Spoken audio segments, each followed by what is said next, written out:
Iran, Israel, America మధ్య భీకర యుద్ధం జరుగుతున్న సమయంలో ఇరాన్ డిప్యూటీ విదేశాంగ మంత్రి రావంచి సంచలన ప్రకటన చేశారు. అమెరికా సంతృప్తికరమైన ప్రకటన ఇస్తే అణు పరీక్షలు నిలిపివేస్తామని హామీ ఇచ్చారు.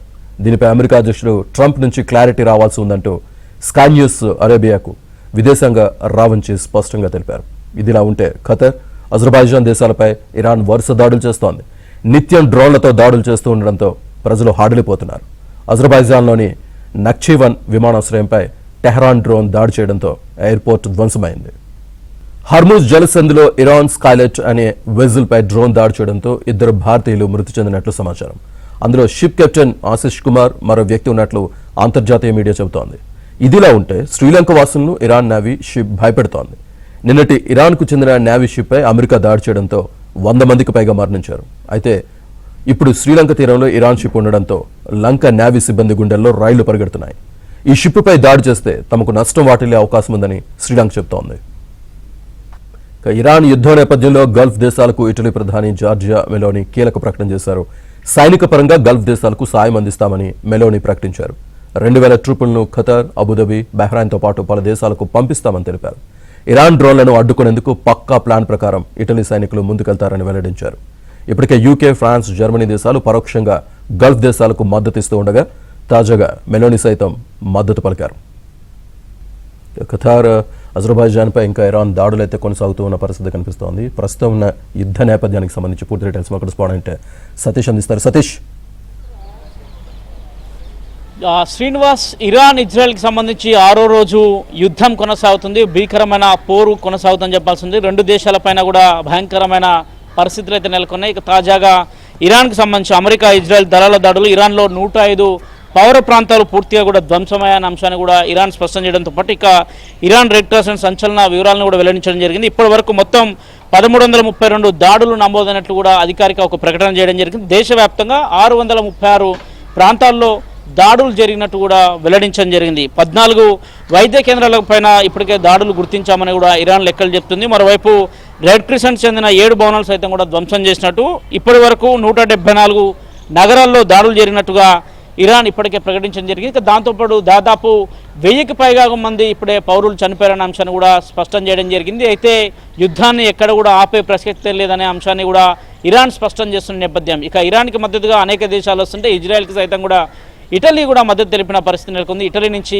అనేక క్షిపణులు సైతం కూడా ఇజ్రాయెల్కు ఇచ్చేందుకు కూడా ఇప్పటికే మెలోని సైతం కూడా ప్రకటన చేసిన నేపథ్యం కనిపిస్తుంది. మరోవైపు భీకరమైన యుద్ధం నేపథ్యంలో యుఏఈ ప్రాంతాల్లో ఎక్కడైతే యుఎస్కి సంబంధించిన బేస్ క్యాంపులు ఉంటే ఆ బేస్ క్యాంపులను టార్గెట్గా ఇరాన్ గుర్తించి వాటిపైన నేరుగా దాడి చేస్తున్న పరిస్థితి నెలకొంది. ఓవైపు ఇజ్రాయెల్ క్షిపణులతో దాడి చేస్తుంటే ఇప్పుడు ఇరాన్ కొత్త తరహా పందాలో పూర్తిగా కూడా డ్రోన్లతోని, న్యూ టెక్నాలజీతోని దాడులు చేస్తున్న పరిస్థితి నెలకొంది. ఎక్కడ కూడా వెనక్కిపోని పరిస్థితి అయితే నెలకొందని చెప్పాల్సి ఉంటుంది. ఏకంగా ఇరాన్ అధ్యక్షుడు మృతి చెంది దాదాపు 6 రోజులు గడుస్తున్నప్పుడు కూడా వెనకకు వెళ్ళలేని పరిస్థితి అయితే ఇరాన్ ముందుందని చెప్పాల్సి ఉంటుంది. ఖచ్చితంగా మరింత దాడులను ఉధృతం చేస్తామని అంశాన్ని చెప్తున్నారు. ముఖ్యంగా ఇక జలసంధికి సంబంధించిన విషయంలో ఇతర దేశాలకు సంబంధించిన నౌకలు గాక ఈ ప్రాంతం గుండా వెళ్తే మాత్రం వాటిని పేల్చివేస్తామనే అంశాన్ని కూడా ఇరాన్ స్పష్టం చేస్తున్న నేపథ్యం. మరోవైపు భారత్ సైతం కూడా ఎప్పటికప్పుడు ఈ పరిస్థితులన్నీ కూడా పూర్తిగా కూడా దగ్గర నుంచి పరీక్షిస్తున్న పరిస్థితి నెలకొందని చెప్పాల్సి ఉంటుంది. ఇప్పటికే ప్రపంచ దేశాల్లో నెలకొన్న యుద్ధంతో భారత్పై దాని ఎఫెక్ట్ పడకుండా ఉండేందుకు కూడా భారత ప్రభుత్వం అన్ని ఏర్పాట్లు చేస్తుంది. ముఖ్యంగా యుఏఈ కావచ్చు, ఖతర్ కావచ్చు, మస్కట్ కావచ్చు, అదేవిధంగా ఇతర ప్రాంతాల్లో కావచ్చు, ఆ ప్రాంతాల నుంచి అనేక మంది భారతీయులు తిరిగి భారత్కు వచ్చేందుకు ఇప్పటికే ఏర్పాట్లు చేస్తున్నాడు. అనేక విమానయాన సంస్థలు సైతం కూడా ఇప్పటికే ప్రత్యేక విమానాలను కూడా నడుపుతుంది. మరోవైపు స్పైస్ జెట్ కావచ్చు, ఎయిర్ ఇండియా కావచ్చు, ఇండిగో లాంటి విమానయాన సంస్థలు ఎప్పటికప్పుడు కూడా అటు ఖతార్ నుంచి కానీ, మస్కట్ నుంచి, అదేవిధంగా అబుదాబి, దుబాయ్ నుంచి కొన్ని ప్రాంతాల నుంచి ఎక్కడైతే గగనతలాలు క్లియర్గా ఉంటుందో ఆ గగనతలాల నుంచి నేరుగా కూడా భారత్కు అనేక మందిని కూడా తీసుకొస్తున్న పరిస్థితి నెలకొంది. దాదాపు 6 రోజుల నుంచి కూడా కొంత విపత్కరమైన పరిస్థితులు నెలకొన్నాయని చెప్పాల్సి ఉంటుంది. 2 దేశాల మధ్య కొంత భీకరమైన పోరు కొనసాగుతుంది. అనేక మంది సామాన్య పౌరులు కూడా ఇబ్బందులు ఎదుర్కొన్న పరిస్థితి నెలకొంది. దాదాపు ఇరాన్లో ఇప్పటి వరకు 1200 మందికి పైగా కూడా చనిపోయినట్టు లెక్కలు చెప్తున్న పరిస్థితి నెలకొంది. ఇక శత్రువులు పశ్చాత్తాప విధంగా కూడా తాము యుద్ధాన్ని ముగిస్తామని ఒక హెచ్చరికను కూడా చేస్తున్నప్పటికీ కూడా ఇక ఇరాన్ జనరల్ క్రీమర్స్ కాసేపటి కింద ఒక సంచలన వ్యాఖ్యలు చేయడం జరిగింది. యుద్ధం ఎంతకాలం సాగినా వెనక్కి తగ్గేదే లేదనే అంశాన్ని స్పష్టం చేస్తున్నాయి. అమెరికా ఇజ్రాయెల్కు బుద్ధి చెప్పేంత వరకు కూడా కొనసాగుతుంది యుద్ధం అనే అంశాన్ని కూడా వాళ్ళ హెచ్చరికలు కూడా జారీ చేసిన నేపథ్యం. యుద్ధం ఎన్ని రోజులు జరిగినా ఇరాన్కి సమస్య లేదనే అంశాన్ని స్పష్టం చేస్తూనే అన్నిటినీ ధీటుగా తట్టుకొని ముందుకు వెళ్తామన్న అంశాన్ని స్పష్టం చేస్తున్న నేపథ్యంలో భారత ప్రధాని మోదీ సైతం కూడా కాసేపటి క్రితమే గల్ఫ్లో ఉన్న తీవ్ర ఉద్రిక్త పరిస్థితుల పైన కూడా ఆయన కొంత సందేశాలు ఇచ్చడం జరిగింది. శాంతి చర్చల ద్వారానే ముందుకు వెళ్ళాలి, యుద్ధం పరిష్కారం కాదన్న అంశాన్ని స్పష్టం చేశారు. మరోవైపు గల్ఫ్లో కొంత తీవ్ర ఉద్రిక్తత పరిణామాలు నెలకొన్నాయి. ఎందుకంటే ఓవైపు ఇరాన్ ఇజ్రాయెల్కి సంబంధించిన యుద్ధం వాతావరణం కొనసాగుతుంటే దాని ప్రభావం అత్యధికంగా యుఏఈ పైన కనిపిస్తుందని చెప్పాల్సి ఉంటుంది. సౌదీ అరేబియా లాంటి దేశాల్లో పెద్ద ఎత్తున దాని తీవ్రత కూడా ఉందని చెప్పాల్సి ఉంటుంది. ముఖ్యంగా ఉత్తర గల్ఫ్లో అమెరికా ట్యాంకర్లపై దాడి చేసినట్టు ఐఆర్జీసీ సైతం కూడా ఒక ప్రకటన చేసింది. దానికి సంబంధించి ఇరాన్ ఇస్లామిక్ రివల్యూషనరీ గార్డ్స్ నౌకాదళం పైన కూడా దాడి చేసినట్టు వెల్లడించడం జరిగింది. అమెరికా ఇజ్రాయెల్కు మద్దతు ఇచ్చే దేశాల యొక్క నౌకల్ని సైతం కూడా వదిలిపెట్టబోమన్న అంశం స్పష్టం చేస్తున్నాయి.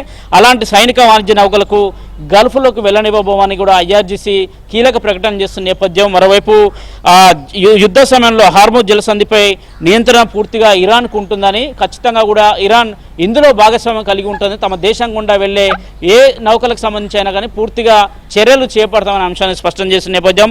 హార్మోజ్ జలసంధి వద్ద కొంత ఉద్రిక్త వాతావరణం నెలకొన్న పరిస్థితి ఉంది. ఇప్పటికే శ్రీలంకకు సంబంధించి శ్రీలంక తీర ప్రాంతంలో పూర్తిగా కూడా ఇరానియాకి సంబంధించిన నౌకపైన దాడి చేశారు. దానికి సంబంధించి అమెరికా కూడా నేను ఒక కీలక ప్రకటన చేసింది. తామే పూర్తిగా కూడా దాడి చేశామని చెప్తున్నాం. ఆ దాడిలో 101 మందికి పై కూడా గల్లంతైతే 72 మంది గాయాలైన పరిస్థితి నెలకొంది. కొంత ఉద్రిక్త పరిస్థితులు నెలకొన్నాయి. 6వ రోజు కూడా ఎక్కడ చూసినా కానీ ముఖ్యంగా గల్ఫ్ కంట్రీ కావచ్చు, ఇరాన్ కావచ్చు, అదేవిధంగా ఇజ్రాయెల్ లాంటి దేశాలు కావచ్చు, ప్రధానంగా ఇటు టెహరాన్లో మాత్రం అనేక స్కూల్స్ పైన కావచ్చు, అనేక హాస్పిటళ్ల పైన కూడా దాడులు కంటిన్యూ కొనసాగుతున్నాయి. మరోవైపు అటు ప్రధానంగా ఇజ్రాయెల్కి సంబంధించిన రాజధాని పైన కూడా పెద్ద ఎత్తున కూడా దాడులు ఇరాన్ నిర్వహిస్తున్న పరిస్థితి నెలకొంది.